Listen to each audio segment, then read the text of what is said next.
ازيكم يا حلوين، عاملين ايه؟ يا رب دايما تكونوا بخير. النهارده فيديو جديد وحصه جديده للعربي مع بعض. تأسيس ما قبل القراءة والكتابة عشان نقدر نسهل طريقة القراءة والكتابة بعد كده على الأولاد. تمام.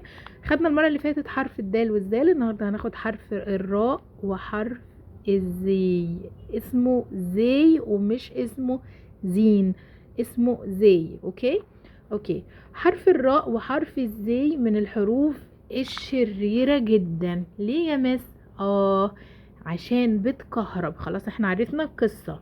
اي حد بيجي بعد حرف الراء بتكهربوه بالشكل ده. طيب، وبعدين هقول لكم بعدين. حرف الراء من الحروف اللي ليها شكلين، شكل في اول الكلام بتيجي زي ما هي كده، وشكل في اخر الكلام بتيجي كده مادة ايديها من هنا وبتنزل من هنا كده. طيب ليه مش مادة ايديها من هنا؟ عشان هي من الحروف الشريرة اللي ما بتمدش ايديها من هنا ولا تاخد صحابها، واللي بيجي يقف جنبها بتكهربه. تمام. وبرده نفس الفكرة حرف الزي. حرف الزي ماله؟ نفس الفكرة، بيكهرب صحابه. ده شكله في اول الكلام وده شكله في اخر الكلام. هو زي الراء بس على دماغه نقطة. طيب يعني ايه يا مس؟ يعني الحروف اتفقوا وقالوا خلاص احنا هنقف جنب حرف الراء بس هنبعد عنه شوية. زي كلمة مثلا رجل. كلمة رجل، الراء وقفت فين؟ الراء جاية في اول الكلام اهي. تمام.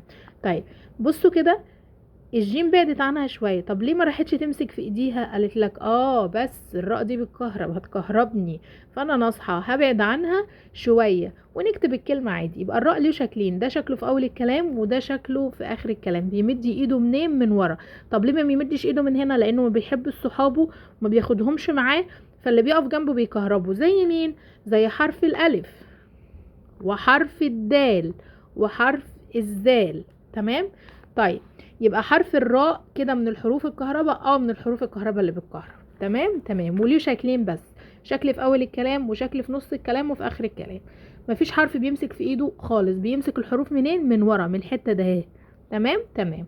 طيب يبقى كده حروف الكهرباء هنضم ليهم مين؟ حرف الراء. طب وكمان حرف ايه؟ حرف الزي. حرف الزي زرافه.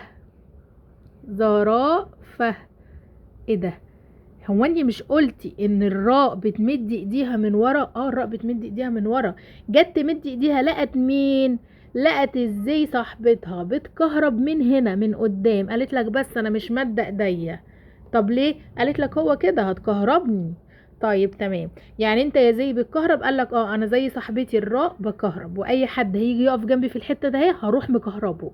تمام. يعني حرف الزي من حروف الكهرباء. حروف الكهرباء. يبقى احنا عندنا دلوقتي حروف الكهرباء اللي هم ايه؟ الالف والدال والذال، واطلع لساني في الذال لانها حرف لثوي، والراء والزي اسمها زي. لما الميس هتيجي تملي كلمة فيها حرف الزي هتنطقه زرافة عادي جدا. بدل ما طلعتش لسانها اعرف على طول ان ده حرف الزي، لكن لو طلعت لسانها اعرف على طول ان ده حرف الزال. اوكي. احنا كده خدنا حروف الكهرباء وكملنا الزي الراء والزي اللي هم اخوات، واحدة بنقطة والتانية من غير نقطة. تمام. وخدنا شكلهم في اول الكلام وفي اخر الكلام. وكمان عرفنا ان هم بيكهربوا صحابهم وبيمدوا ايديهم منين؟ بيمد ايديهم من هنا كده وخلاص. تمام. استنوني في حصة جديدة، ومع السلامة. وما تنسوش الاشتراك واللايك والكومنت، وهستنى اسئلتكم في الكومنتات. مع السلامة، في رعاية الله.